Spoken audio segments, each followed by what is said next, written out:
Hello, everyone. Welcome back to the Hey Billy podcast. This is episode 2. Today, I'm here with one of the greatest person I've ever known, one of my brothers, someone I love so much, one of my greatest supporters. We're just spend it day one, ride or die. Yeah, hello everyone. For those of you who don't know me, my name is Tunzi Henry Tao, and it's just an awesome opportunity to be here. So let's get going here.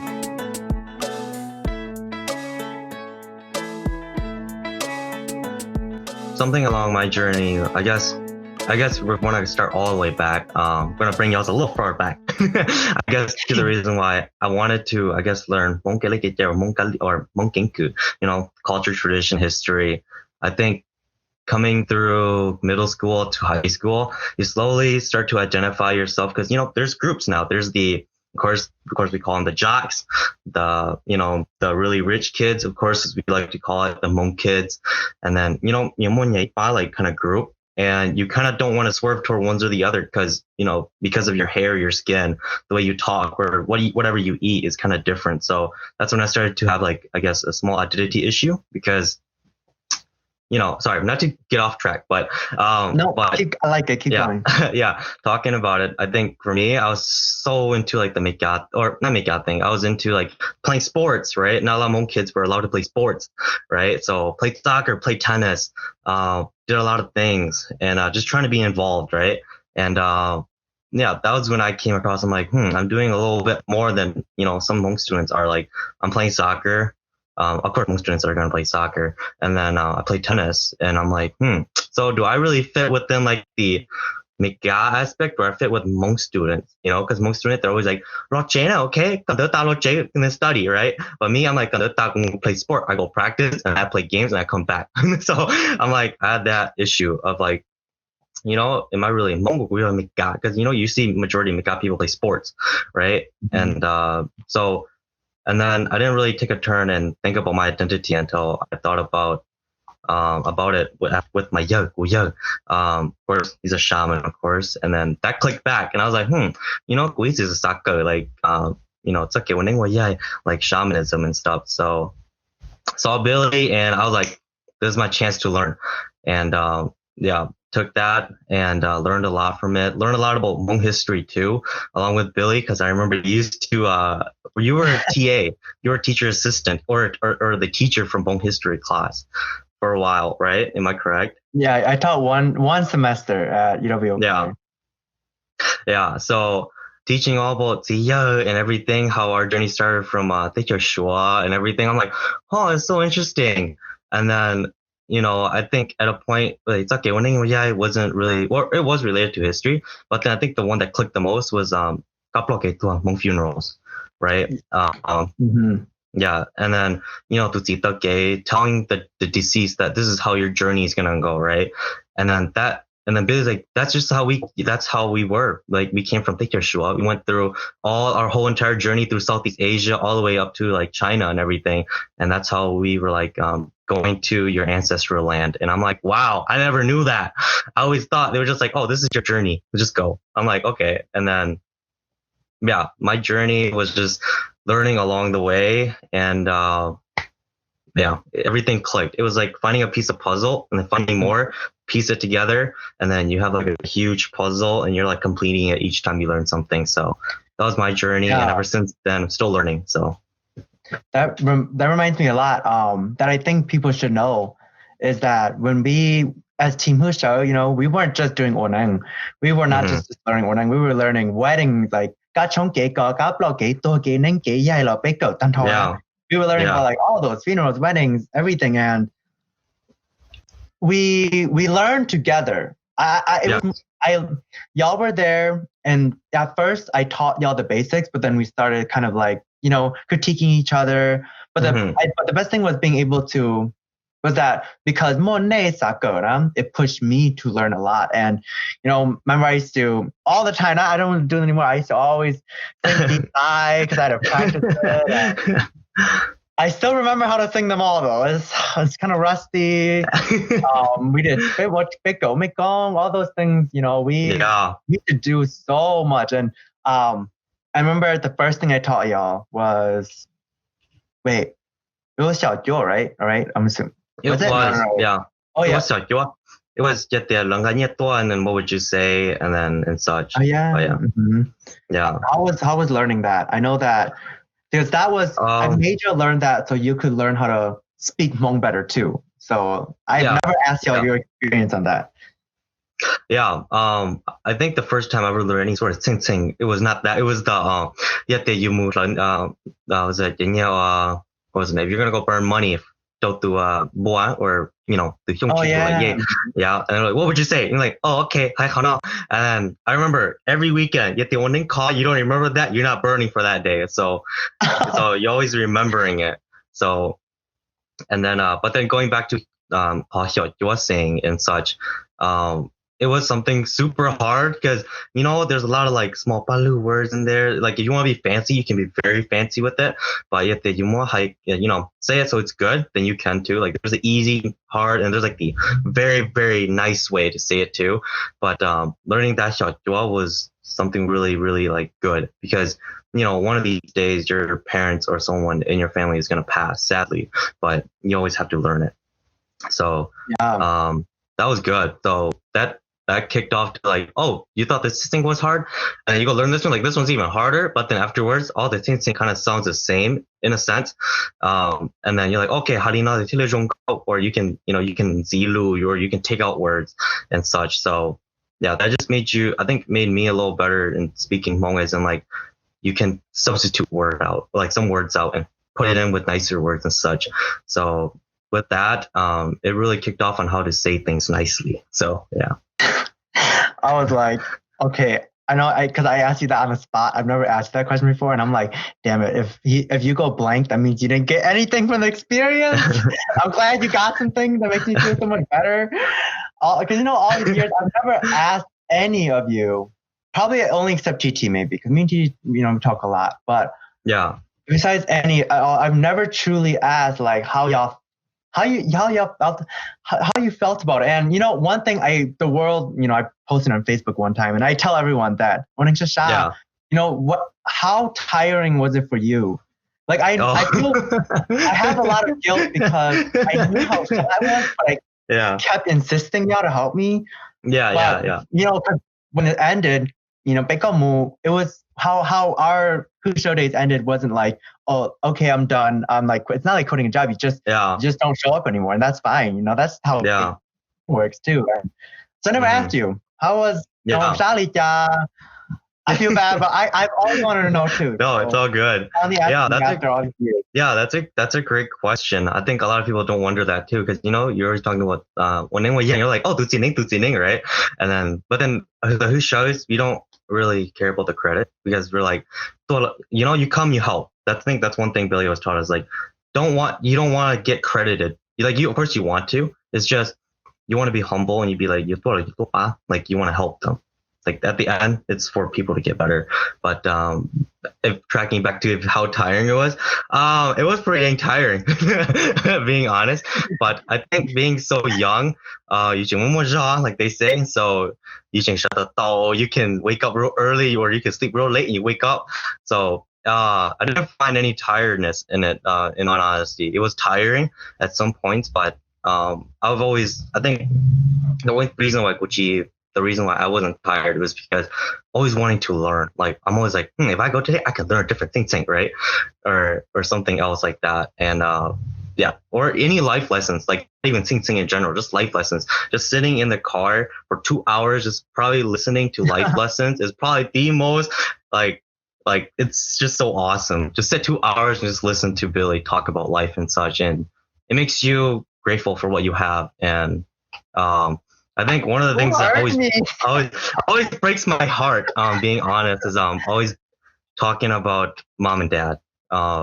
That really takes a toll on all of us, and that makes us appreciate a lot. Oh, get a little emotional, but it's just something that you don't want to see others to go through, and you always go to you always want to be there, and you want to be that emotional support. So never really got tired because of that brotherhood.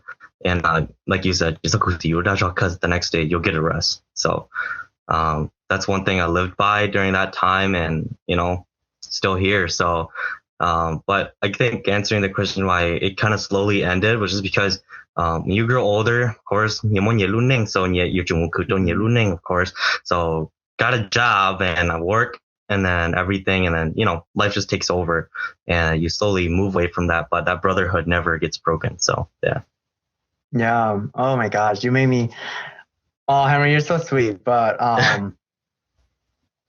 for sure, one thing that for me, I really have to, why I appreciate y'all so much were, my parents passed away in high school around there, and it was hard for me to express my trauma just because, you thought what to DJ, and I, had to grow, and I'm not gonna talk my whole childhood, but I've had to be an adult since very young. Yeah.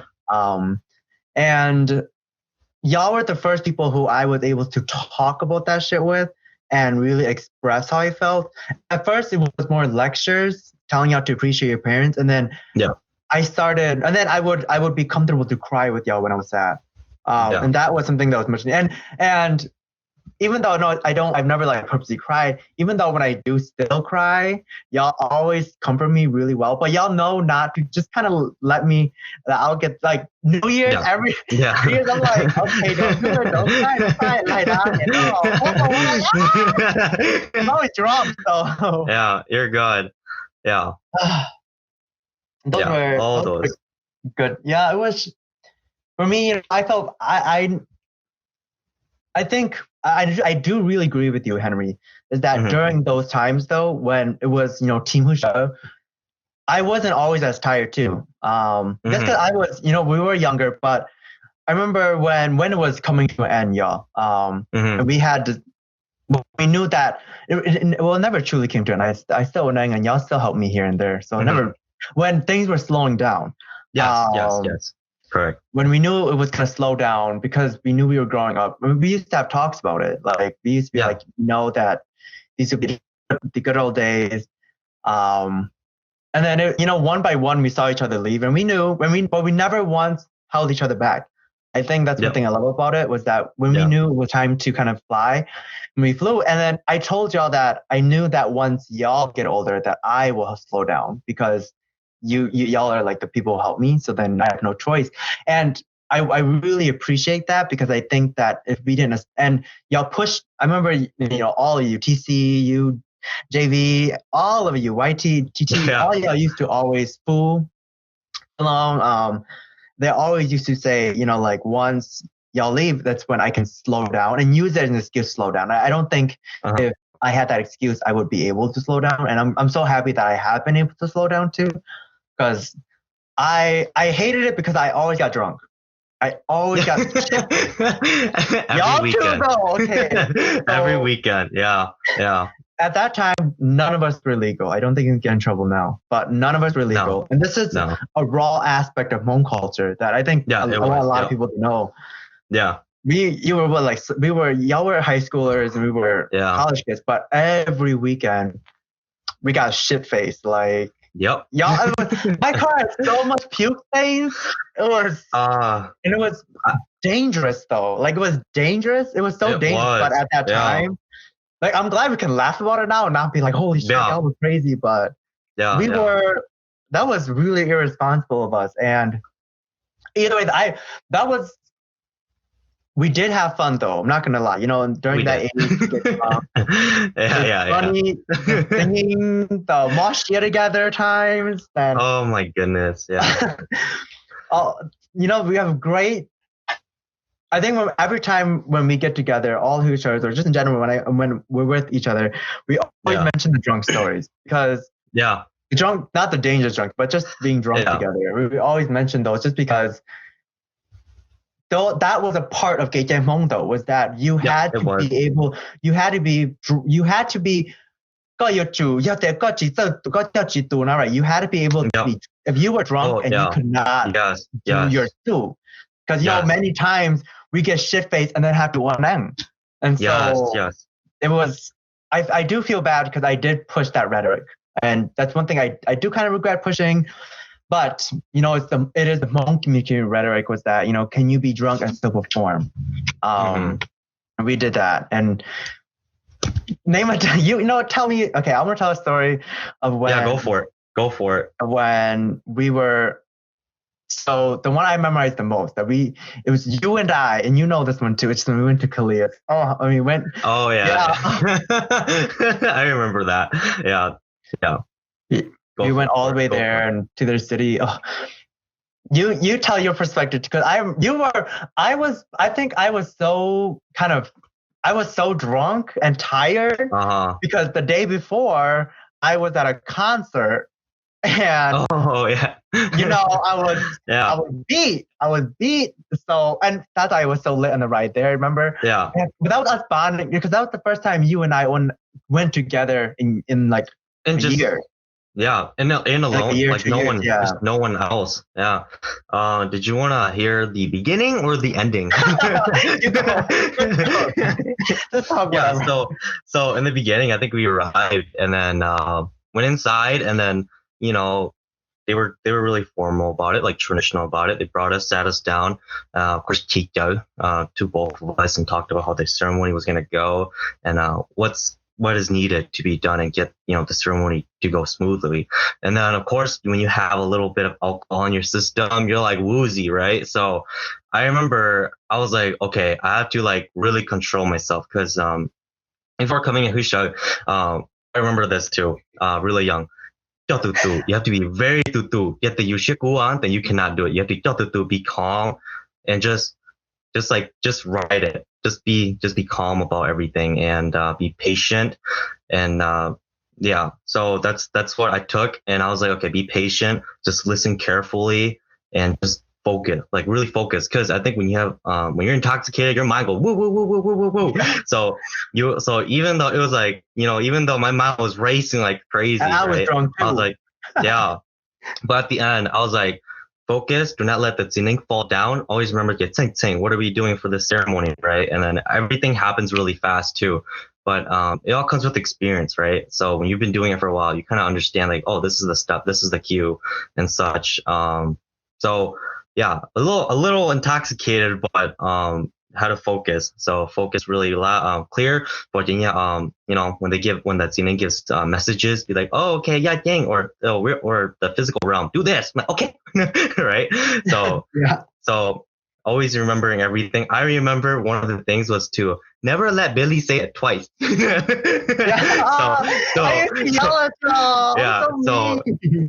was good because that made you like really listen to the cue. Because like you forget to burn money, and Billy's like, yeah, ding, like ding, and you're like, oh shoot, you fudged up, right? So every time we were always like, don't let it say twice. You say twice, you did. So that was kind of like our motto as a Hwj, like make sure they don't say twice. You say twice. So, but then we always keep each other accountable for that. And we're like, if you miss it, the other person will just jump right in and do it. Or we'll teach each other about the cues. Be like, oh, I missed the cue. What was it about? I was like, oh, you have to know halina.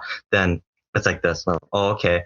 And then someone doesn't know the thing. We always tell each other. And it's like I said, it's always learning together. It was never, because I think the establishment was always humble yourself and never think you're better than others. So, when you're learning together, don't think that you're the best Hwj, because someone can always, if they did more ceremonies, doesn't mean that they're better. Sometimes it does mean that, but it's just how hard you work for it. And, it's just that brotherhood of wanting to learn together, teaching each other, being a better person, of course. And sorry, I totally went off the question. No, what was it about? Keep going. Just go with it. Yeah, what was the question? I'm sorry. There was no question. Oh, okay. But you reminded me. We talk a lot about to humble yourself. I kind of want to explain it to the audience. Yeah, go for it. And in a way of just so when I taught. When it was Henry and everyone, I taught everyone, it was always a rhetoric. And this was and this isn't, my own personal rhetoric. This is just a moral of Hmong people. We both identify as Hmong men. And, it was just being Hmong, and, it's parts of the Hmong culture where it's not as toxic, but it's just something that we grew up with, morals to always be humble. I'm not saying that, we don't take any like credit for anything, but we're always humble, and you got to do. And the reason why I taught Henry and I explained it to Saku Sikehlu and all those things. Those were things my mom taught me. I remember telling y'all, those are things my mom said to me when I was growing into my teenagehood. You know, I was like sophomore. I was going to high school. My mom, was going through divorce, and she taught me those things. And then and that was my center. And I know, and I could say that, we'll talk about success right after this. We were very successful. This is good leading into it, and we were very successful though. And I do really truly believe that it was because, everything Henry's been saying. Because I was kind of the guy spitting the words out. I don't recall myself. I don't remember the words that much because I was always preaching it. And I used it as regular talk.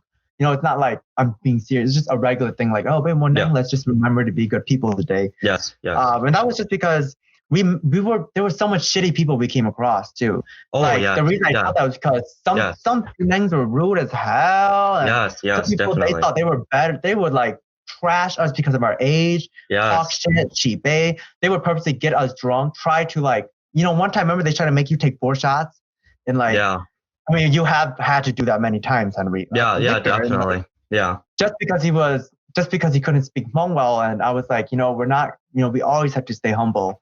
And then also adding on success. I think that it's because it truly was the brotherhood. It truly was the relationship. Yep.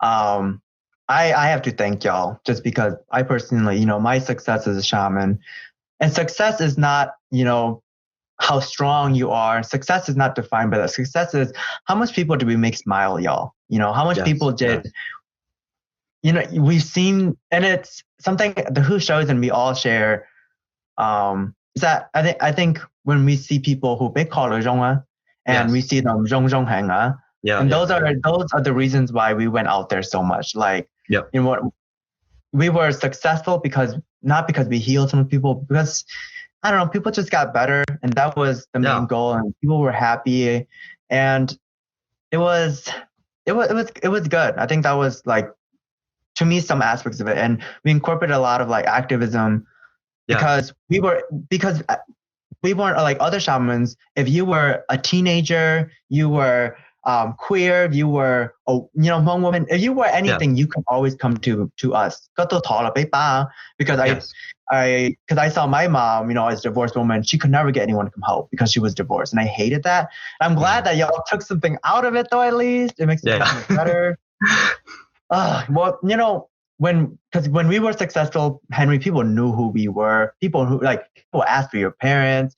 People started really recognizing y'all. How did y'all feel about all the success and the ceremonies? And did you ever think? I never thought, but did you ever think that we would? Because we became low key, very well known, like in the Hmong community, especially within Wisconsin. Yes. Yeah. I think being young, you always wanted to be, I guess, well known, right? Because you're like, when you're at that age, like, oh, was a sawa kind of being dog, but ever since coming in or being part of the Hwj team, of course, or crew, never looked at that as because we always humbled ourselves. Like somehow we always humbled ourselves. So we never really cared about it. You shouldn't be dollar as long as you go and call it in that's like the best thing we want. So I think I started recognizing that we were a little loud until all of us started getting sat on. It's funny because like the saying goes, if you're loud, if your name is really recognized in this physical realm, then spiritually you get really well known too. So that's when a lot of stuff started happening to us, and we're like, oh, maybe we get a little. Yeah, all the Hwj crew, that even with Billy and Clint, all of us got sat on, and I was like, this was the worst, month, 2 months, and it was so long, and then that's when I kind of figured oh, yeah, I guess we're well known, but no, I never thought that we were. Well, I knew we were successful, as in like you said, as long as they're happy, that's our main objective, but never knew that we were really loud or dundal in the Hmong community. All I remember was getting sad, and I'm like, oh, okay, now I know that we're loud, But with that, never been, always humbled myself. Never said that I was all this or all that, but people recognize you. They're like, oh, copy the tu shy no. You're like, oh yeah, ma. And then yeah. So you go to Talamong and stuff, they'll ask you, they'll be like, oh, are you this? Are you the kid that watched? Like, oh yeah, I am, and such. And they always question you because I work with one of the I guess one of Billy's relatives, and he always goes there whenever the one or one names and stuff. And he was like, oh. Có một chuyện ôn ninh Billy đó. I'm like, có một chuyện sai ninh Billy đó. I'm like, oh, cho sai thế you want you do ninh you know, you go through like reason why and such. You know, everyone's busy now, so. But yeah, you do get asked a lot of questions here and there, but yeah. Yeah.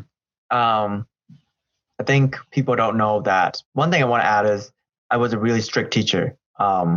Oh yeah. I seem really nice. I seem very brotherhoody, like big brother.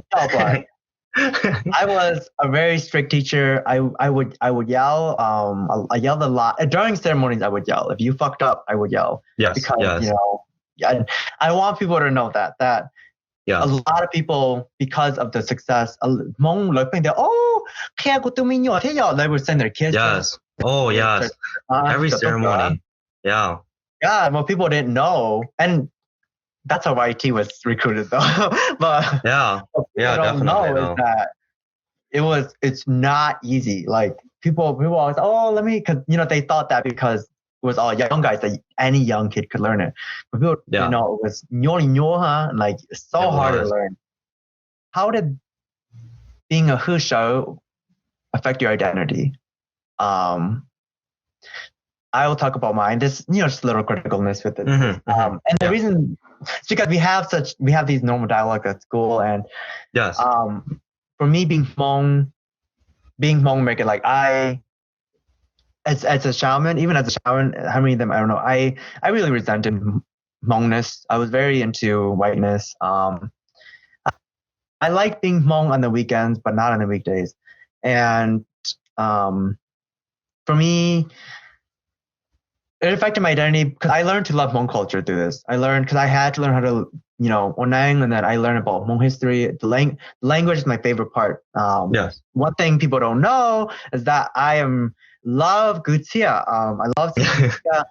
Gutia is one of my passions. I can sing like 10 different kinds.